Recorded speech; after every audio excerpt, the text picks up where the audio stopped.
Bata pa lang ako nangarap na ako yumaman. Lumaki ako sa isang mahirap na pamilya. Tatay ko kalpintero lang. Nanay ko silsili sa palengke.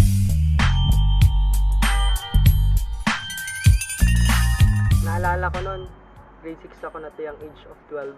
Nagkaroon ng malubang karamdaman ng tatay ko. So walang choice.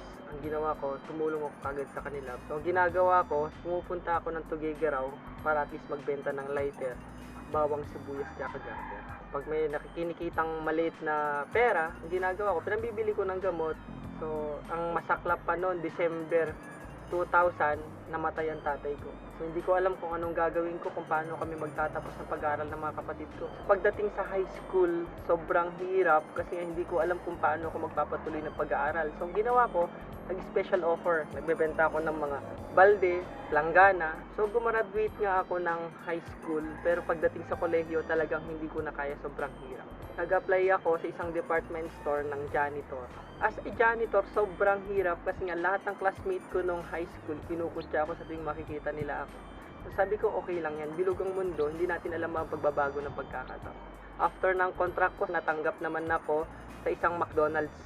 So naging crew ako ng McDonald's for almost 3 years, and then na-involve ako sa isang fraternity. Sobrang hirap ng mga dinadanas ko laban. Naranasan kong mabato ng bote sa bibig, naranasan ko masuntok ng nakel sa mata. Sa isang linggo siguro 2 beses akong makukulong. It's either sa barangay or di kaya sa PPU. Pero inisip-isip ko, 2 lang ang pwedeng puntahan ng buhay ko nito. It's either makulong ako or mamatay ako. So nagpray ako kay Lord, sabi ko, Lord, bigyan mo ako ng pagkakataon na kung saan mababago ko yung takbo ng buhay ko at may babalik kong respetong nawala sa akin na matutulungan kong pamilya ko. After 2 days that prayer, bigla ako naka-receive ng text. Nang sabi sa text, do you want to be a part of the Millionaires Club? Sabi ko sarili ko, lokohan yata to. Ito yung tinatawag lang spam text. So since curious ako that time, so pinundahan ko siya. Nahihiya pa ako pumasok sa seminar room. Kasi ang itsura ko nun, taong kanto. Kinakainis ko pa nun, may pampaputing product.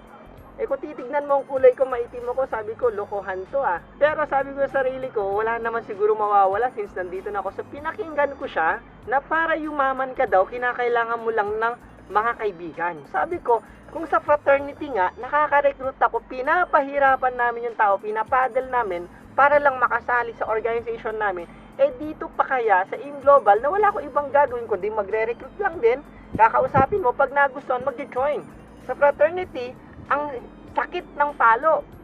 Pero sa AIM Global, ang sarap ng palo kasi every pasok, every palo, 1.5. Pero back of my mind, nandun yung fear and doubt, baka walang maniwala.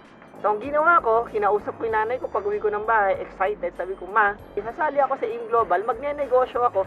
Ang nanay ko, hindi naniniwala sa akin, pinagtawanan ako.